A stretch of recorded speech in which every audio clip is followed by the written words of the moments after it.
మంత్రివర్యులు ఎన్ఎండి ఫారూక్ సాబ్ గారికి, గౌరవ పార్లమెంట్ సభ్యులు కేసినేని చిన్ని గారికి, వక్ఫ్ బోర్డ్ చైర్మన్ అబ్దుల్ అజీజ్ గారికి, ప్రభుత్వ సలహాదారు మైనారిటీస్ ప్రభుత్వ సలహాదారు షరీఫ్ సాబ్ గారికి, అదేవిధంగా స్కూల్ ఎడ్యుకేషన్ కమిషనర్ మా మాజీ కలెక్టర్ గారు గుంటూరు జిల్లా సమీం అన్సారీ మేడం గారికి, వేదికను అలంకరించిన ఇతర పెద్దలందరికీ, నాతో పాటు వక్ఫ్ బోర్డ్ సభ్యులైనటువంటి ప్రతి ఒక్క సభ్యుడికి, ఆలిమే హునర్ ఎగ్జామ్ రాసి ఇక్కడికి వచ్చిన పిల్లలు, వాళ్ళ తల్లిదండ్రులు ప్రతి ఒక్కళ్ళకి కూడా నా తరఫు నుంచి, మా సభ్యులందరి తరఫు నుంచి అస్సలాము అలైకుం వరహ్మతుల్లాహి వబరకాతుహు. మనకు వచ్చే అవకాశాలని మనం ఏ విధంగా ఉపయోగించగలము అనే దాని మీదే ఎక్కడైతే మనకు అవకాశం వచ్చిందో అక్కడ నుంచి వచ్చే ప్రతిఫలాలు ప్రజల దాకా చేరాలి.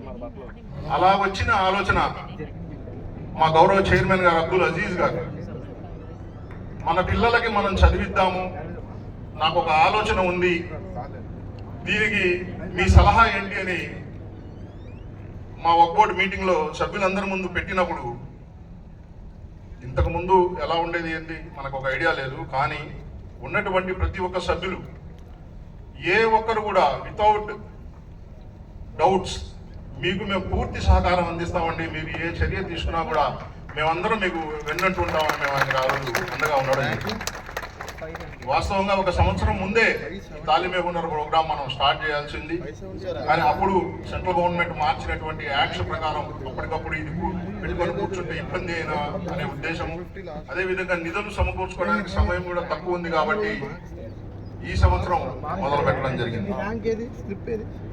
ఎప్పుడైతే ఈ ఉద్దేశాన్ని మా ప్రభుత్వ పెద్దల దగ్గరికి తీసుకెళ్ళినప్పుడు ఆంధ్రప్రదేశ్ రాష్ట్ర ముఖ్యమంత్రి వర్యులు గౌరవనీయులు నారా చంద్రబాబు నాయుడు గారు కానీ, ఉప ముఖ్యమంత్రి వర్యులు పవన్ కళ్యాణ్ గారు కానీ, విద్యాశాఖ మంత్రి నాలా లోకేష్ గారు కానీ, అదేవిధంగా మైనార్టీ మినిస్టర్ ఫారూక్ సాబ్ గారు, వీళ్ళిచ్చిన సహకారం వల్లే మనం ఈ రోజు ఈ కార్యక్రమాన్ని చేసుకోగలుగుతున్నామని మీ అందరికీ తెలియజేస్తున్నాను. ఆలోచన మంచి చేయాలి అనే ఆలోచన ప్రతి ఒక్క వ్యక్తి దగ్గర తప్పకుండా ఉంటుంది. చెడు ఎలా ఉందో మంచి కూడా ప్రతి ఒక్క వ్యక్తిలో కూడా ఉంటుంది. కానీ ఒకడు చేద్దాం చేద్దాం చేద్దాం అనే ఉద్దేశంతో ముసలుడు అయిపోతాడు, ఇంకొకడు చేద్దాం అనే ఉద్దేశంతో చేసి ఇతరులు సహకరించకపోవడం వల్ల ఆగిపోతా ఉంటాడు నాలాగా.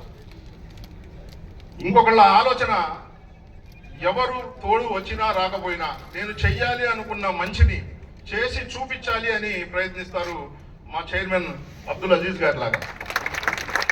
మన ఆలోచన అంతా మన చుట్టుపక్కల ఉన్న వాళ్ళని ఎలా బాగు చేద్దాం, మా పేట వాళ్ళని లేదా మా ఊరు వాళ్ళని లేదా మన ఇంటి చుట్టుపక్కల ఉన్న వాళ్ళని ఎలా వీళ్ళని మనం ప్రొటెక్ట్ చేద్దామనే ఆలోచన కొద్దిగా ఉంటే, ఆయన ఆలోచన మొత్తం ఎంతమటికైతే మనం ఆంధ్రప్రదేశ్, ఆయన స్థాయి ఆంధ్రప్రదేశ్ అంతమటికి ఉంది కాబట్టి, ఆయన రికమెండ్ చేయగలిగిన స్తోమత ఆంధ్రప్రదేశ్ అంత మటికి ఉంది కాబట్టి, ఆయన ఆలోచన మొత్తం ఆంధ్రప్రదేశ్ స్టేట్లో మనం పిల్లలకి ఏం చేయగలం అనే దాకా వెళ్ళింది ఆలోచన. అటువంటి ఆలోచన ఆ భగవంతుడు ఆయనకు ప్రసాదించినందుకు నేను మనస్ఫూర్తిగా అల్లాహకు కృతజ్ఞతలు తెలియజేస్తున్నాను. అదేవిధంగా ఈ కార్యక్రమం మొత్తానికి ఇంత దిగ్విజయంగా పూర్తి చేయడంలో వక్ఫ్ బోర్డు ఉద్యోగుల పాత్ర కూడా ఉంది. వాళ్ళు రాత్రింబవళ్ళు కష్టపడి మీకోసం చేసిన కృషి వృధా పోలేదు.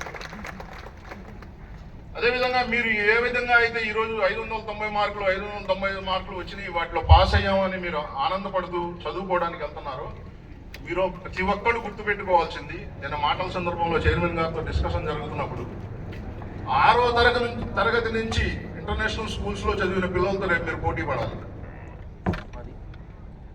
ఏ స్కూల్స్లో అయితే మీరు చదువుకొని వచ్చారో, ప్రభుత్వ పాఠశాలలో అవ్వచ్చు లేదా మనకు లోకల్లో ఉన్న కాన్వెంట్స్లో అవ్వచ్చు, మీరు చదువుకొని వచ్చారు, నాకు ఎక్కువ మార్కులు వచ్చినాయి, నాకు తిరుగులేదు అనే ఆలోచన మీ బుర్రలోంచి తీసేసేయండి.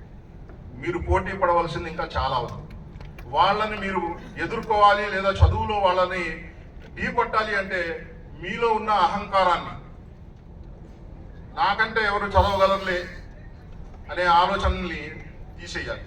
మీకన్నా కూడా బాగా చదవగల వాళ్ళు ఉన్నారు కాబట్టి వాళ్ళతో సమానంగా వాళ్ళకంటే ఎక్కువ నేను కష్టపడాలి అని మీరందరూ కూడా ఆలోచించుకుంటూ చదువుకోవాలని, కేవలం చదువు మీద ఇంట్రెస్ట్ పెట్టాలి అనే ఉద్దేశంతో మీరు చదువుకున్న తర్వాత మీ కుటుంబాలకు ఏ విధంగా అయితే భరోసాగా ఉంటారో, అదేవిధంగా ఇస్లాం మతాన్ని ఆచరిస్తున్న కుటుంబాలకు ఏ విధంగా అయితే అండగా ఉంటారో, అదేవిధంగా దేశం కోసం మీరందరూ కూడా బలమైన శక్తిగా నిలబడాలని మనస్ఫూర్తిగా కోరుకుంటూ నాకు ఈ అవకాశం ఇచ్చిన పెద్దలందరికీ కూడా ధన్యవాదాలు తెలియజేస్తూ సెలవు తీసుకుంటాను. జై హింద్.